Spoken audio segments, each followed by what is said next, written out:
ఎన్టీఆర్ హీరోగా RRR cinema తర్వాత హీరోగా నటించిన చిత్రం దేవర భారీ అంచనాల మధ్య ప్రేక్షకుల ముందుకు వచ్చి బాక్సాఫీస్ దగ్గర దండయాత్ర చేసింది.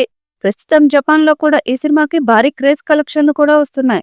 ఇలా ప్రపంచవ్యాప్తంగా ఈ సినిమాకు కలెక్షన్లు నమోదయ్యాయి. ఈ క్రమంలోనే ఈ దేవర సీక్వెల్ పై కూడా భారీ అంచనాలు ఉన్నాయి. అయితే ఇప్పుడు తాజాగా దేవర పార్ట్ 2 స్క్రిప్ట్ పై లేటెస్ట్ అప్డేట్ బయటకు వచ్చింది. ఇప్పటికే దర్శకుడు కొరటాల శివ సినిమాకు సంబంధించిన స్క్రిప్ట్ ఫస్ట్ డ్రాఫ్ట్ ను పూర్తి చేసినట్లు తెలుస్తుంది. 4వ వారం నుంచి మళ్ళీ సెకండ్ పార్ట్ పై స్క్రిప్ట్ పనుల్లో కూర్చోబోతున్నాడట. ప్రధానంగా స్క్రీన్ ప్లే, కీలక సన్నివేశాలను ఎంతో ఆసక్తికరంగా మలిచేందుకు దర్శకుడు కొరటాల శివ తన టీంతో వర్క్ చేస్తున్నారట. అలాగే పాన్ ఇండియా బయటగా కొన్ని కొత్త ఎలిమెంట్స్ యాడ్ చేస్తున్నారని కూడా తెలుస్తుంది. అలాగే ఈ సంవత్సరం నవంబర్ నుంచి ఈ సినిమా షూటింగ్ మొదలవుతుందని రూమర్లు కూడా వస్తున్నాయి. ఈ సినిమాలో ఎన్టీఆర్ కు జంటగా జాన్వీ కపూర్ హీరోయిన్ గా నటించారు.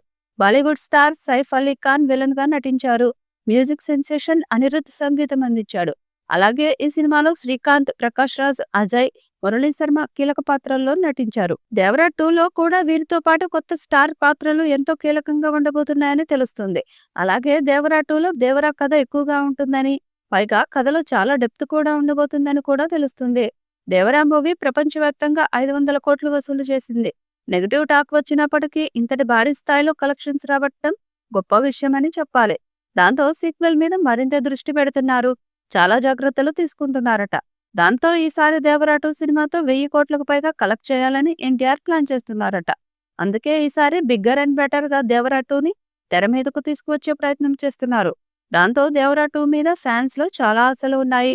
మరి దేవరా 2 ఎలాంటి రికార్డ్స్ ని బ్రేక్ చేస్తుందో చూడాలి.